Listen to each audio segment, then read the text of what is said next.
80%. Para pensar nisso um segundo. 80% do teu riso, ao longo da tua vida inteira, em todas as situações em que já te recordas de ter rido, não foi causado por nada engraçado. Não foi uma piada. Não foi uma cena de uma série. Não foi aquele meme que o teu amigo te mandou às 2 da manhã. Foi simplesmente uma situação social, onde o teu cérebro decidiu, por razões que durante décadas nenhum cientista levou a sério o suficiente para investigar, que era a altura de fazer aquele som. Robert Provine, neurobiólogo da Universidade de Maryland, passou mais de uma década a seguir pessoas em conversas normais e a registrar quando é que riam e por quê. O resultado foi o número que acabei de dizer: 80%. A maior parte do nosso riso não tem nada a ver com humor. E isso muda tudo o que pensavas saber sobre o que é o riso, de onde veio e o que ele está realmente a fazer dentro de ti neste momento. Há uma pergunta que parece simples, e não é. Por que é que rimos? A resposta imediata, porque algo é engraçado, é a que toda a gente dá e que é tecnicamente correta em apenas 20% dos casos. O que, para uma resposta considerada óbvia, é uma taxa de sucesso bastante humilhante. A versão mais honesta da resposta é que o riso é um sinal social antigo que o nosso cérebro usa para comunicar algo muito específico. E esse algo não tem nada a ver com piadas. Tem a ver com segurança. Tem a ver com pertença. E tem a ver com um momento, há cerca de 10 milhões de anos, em que um antepassado nosso, algo entre nós e os chimpanzés atuais, precisava de comunicar a outro membro do grupo que um ataque fingido era mesmo fingido e que ninguém ia morrer hoje. O riso, na sua origem, era um comunicado de paz. E agora, nós usamos-lo para reagir a vídeos de gatos a cair de sofás. A evolução tem um sentido de humor muito estranho. E é possível que seja literalmente o nosso culpa. Deixa-me apresentar-te um som que provavelmente nunca ouviste, mas que é o teu riso com 70 milhões de anos de história a mais. Chama-se vocalização punt laugh. Em português, algo como vocalização ofegante de brincadeira. E é o som que os chimpanzés fazem durante a brincadeira, especialmente quando alguém morde ou bate com força a mais para uma situação que devia ser lúdica. É um som ritmado, expirado e inspirado alternadamente, que soa um pouco como o riso humano se passarmos por um processador de áudio dos anos 80. Marina Dávila Ross, investigadora da Universidade de Portsmouth, gravou e analisou as vocalizações de brincadeira de grandes primatas em 2009, e o que encontrou foi que a estrutura acústica dessas vocalizações, o ritmo, a forma das ondas sonoras, a modulação, se arranja numa sequência evolutiva que vai dos orangotangos, passando pelos gorilas, bonobos e chimpanzés, até o riso humano. Não é uma coincidência, é uma genealogia. O riso humano não foi inventado, foi herdado. E a função original não era expressar alegria, era informar o outro de que a situação é segura. Um chimpanzé a ser mordido durante uma brincadeira que faz aquele som está a dizer: sei que tens dentes, sei que podes fazer dano. Estou a dizer-te que estou bem e que ainda estamos a brincar. É comunicação de regulação social de alta velocidade, comprimida num único som involuntário. É, tecnicamente falando, uma das invenções mais eficientes que a evolução alguma vez produziu. E nós transformámo-la em hehehe, olha o que aconteceu a esta criança no supermercado. Vamos ao que o teu corpo está realmente a fazer quando ris. O riso não começa no cérebro consciente.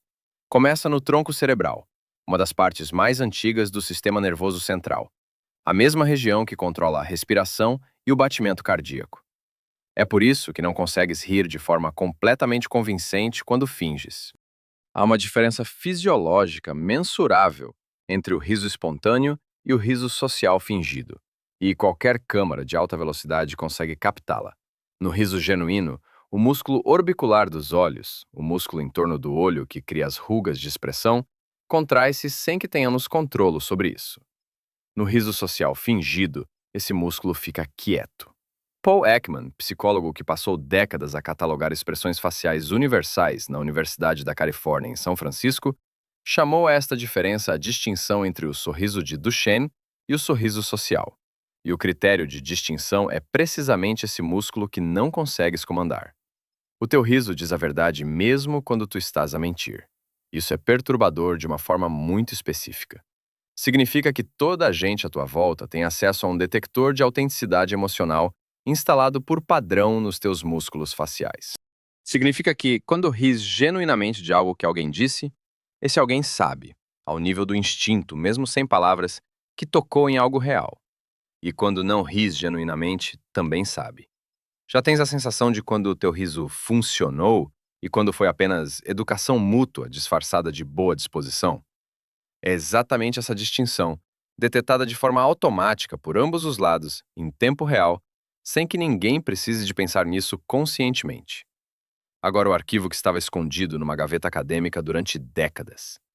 Durante a maior parte do século XX, o riso foi tratado pela psicologia e pela neurociência como um subproduto do humor, a resposta a um estímulo cômico.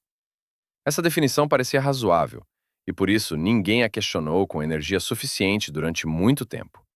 O problema é que ela punha o riso na categoria de reação, quando na verdade o riso é um ato. A diferença importa. Uma reação é algo que acontece a ti. Um ato é algo que tu fazes, com intenção, com função, com consequências. Quando Provine começou as suas observações de campo na Universidade de Maryland nos anos 90, e aqui campo significa centros comerciais, cantinas universitárias e corredores de edifícios, porque é onde os humanos realmente riem. Encontrou algo que os laboratórios nunca tinham conseguido captar. O riso acontece principalmente antes de frases, não depois. As pessoas riem no meio de uma conversa como pontuação social, como sinal de que estão a acompanhar, como gesto de que pertencem ao grupo. É como se o sistema nervoso usasse o riso para dizer: estou aqui, estou contigo, estamos do mesmo lado. E fizesse isso dezenas de vezes por hora, completamente abaixo do radar da consciência. Esse dado ficou nas margens da investigação durante anos, porque não encaixava na teoria dominante. A teoria dominante era conveniente. Explicava o humor, explicava as piadas. Tinha aplicações comerciais óbvias. A indústria do entretenimento inteira assenta na ideia de que riso é a resposta a um estímulo engraçado. Questionar essa teoria era inconveniente para toda a gente. E por isso os dados que a contradiziam ficaram durante décadas a acumular pó numa gaveta acadêmica, enquanto Hollywood continuava a contratar comediantes. Agora vem a parte que vai fazer te olhar de outra forma para a próxima pessoa que te fizer rir. Se o riso é originalmente um sinal de segurança, se a sua função evolutiva era comunicar "não sou uma ameaça, podes relaxar", então fazer alguém rir não é entretê-lo. É convencê-lo de que é seguro estar perto de ti. É um ato de desarmamento. É, do ponto de vista da neurobiologia social, uma das formas mais eficazes de criar confiança que a evolução alguma vez produziu. Porque funciona abaixo do nível consciente e porque é difícil de falsificar de forma convincente durante muito tempo. Isso muda o que significa ser carismático. Um comediante talentoso não é alguém que conhece piadas engraçadas. É alguém que consegue ativar repetidamente o sistema de segurança emocional de uma sala inteira de estranhos, em simultâneo, durante horas. Isso é uma capacidade extraordinária quando vista desta perspectiva. É a diferença entre tem jeito para contar histórias e tem acesso direto ao tronco cerebral de centenas de pessoas ao mesmo tempo. A sala a rir não está a reagir ao humor. Está a sinalizar coletivamente que se sente segura. E o comediante no palco está, literalmente, a produzir segurança em escala industrial. O que fazes quando alguém te faz rir muitas vezes seguidas? Sentes-te atraído por essa pessoa. Confias nela mais depressa. Isso não é coincidência. Aqui vem o cético dentro de ti, e ele tem um ponto legítimo. Espera, estás a dizer que o riso é manipulação? Isso é uma leitura muito sinistra de algo que é simplesmente alegre. É uma objeção justa. Mas má anulação implica intenção consciente. E a maior parte disso acontece muito abaixo do nível onde as intenções existem. Quando ris ao ver um bebê a dar os primeiros passos e a cair em câmara lenta, não estás a calcular nada. O teu tronco cerebral avaliou a situação como segura e agradável e produziu o sinal correspondente. Quando um amigo te faz rir durante uma conversa difícil, não está a manipular-te deliberadamente. Está a usar, de forma instintiva, a ferramenta social mais antiga que partilhamos. O facto de a ferramenta ser eficaz não a torna desonesta, torna-a poderosa. E a consciência de que é poderosa não destrói a experiência. Saber que o chocolate ativa os circuitos de recompensa do cérebro não torna o chocolate menos gostoso. Saber que o riso é um sinal de segurança evolutivamente antigo não torna o momento em que ris com alguém de quem gostas menos real, menos quente, menos teu. Torna-o mais interessante. Torna-o parte de algo que tem 10 milhões de anos de história. Uma conversa entre primatas sobre se estamos ou não em perigo, que evoluiu até incluir comédias de stand-up e memes de segunda-feira de manhã. Há um experimento mental que vale a pena fazer agora mesmo. Pensa na última vez que riste genuinamente. Aquele riso que não conseguiste parar, que te fez doer a barriga, que fez lágrimas. Onde estavas? Com quem estavas? É muito provável que não esteja sozinho na memória. O riso solitário existe, mas é raro. Provine descobriu que as pessoas têm 30 vezes mais probabilidade de rir na companhia de outros do que sozinhas, mesmo que estejam a ver exatamente o mesmo conteúdo. O riso, na sua essência, é um ato dirigido a alguém. É uma mensagem. E a mensagem é: estamos bem. Estamos a salvo. Podes baixar a guarda. Agora pensa na última vez que alguém te fez rir de uma forma que te surpreendeu. Há uma hipótese que vale a pena considerar. Essa pessoa não te surpreendeu com humor.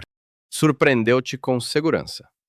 Desativou por um momento o sistema de vigilância que o teu tronco cerebral mantém ativo por padrão, e o teu corpo respondeu da única forma que aprendeu ao longo de 10 milhões de anos.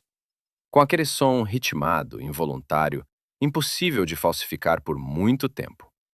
Isso levanta uma questão que a filosofia nunca colocou desta forma.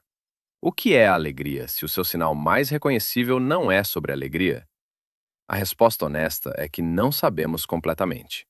A neurociência descreve os mecanismos, o tronco cerebral, o músculo orbicular, os circuitos de recompensa, mas não descreve o que significa ter essa experiência do lado de dentro.